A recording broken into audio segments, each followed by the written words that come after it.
What is the rudest thing that a new neighbor has done to you immediately after you had moved in?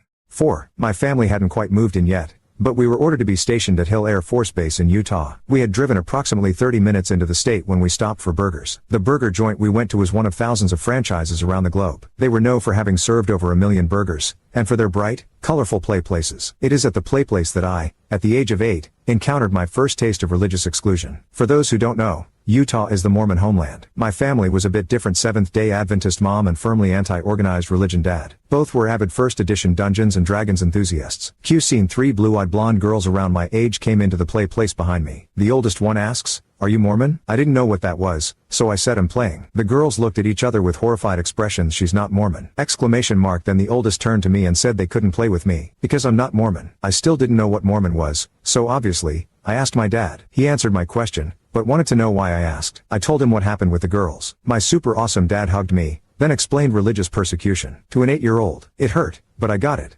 5. I was newly divorced. He took off with 22-year-old after 23 years of marriage, with 2 teenage children, and bought a small townhouse, as that was all I could afford, as he wasn't paying support. When I heard a knock on my front door. When opened, there was no one there, but a letter had been placed in my mailbox. When I opened the letter, it read that this was a respectful neighborhood and that they did not want or appreciate a divorcee moving in. This was in 2006, and that my onslaught of boyfriends coming and going would not be appreciated. I wasn't even dating as divorce was so new. The letter went on to call me and my children all kinds of derogatory names and suggestions of what would happen to me if I stayed. I tried my best to get along with all neighbors, but between that letter and my next door neighbor from hell, I was glad to leave.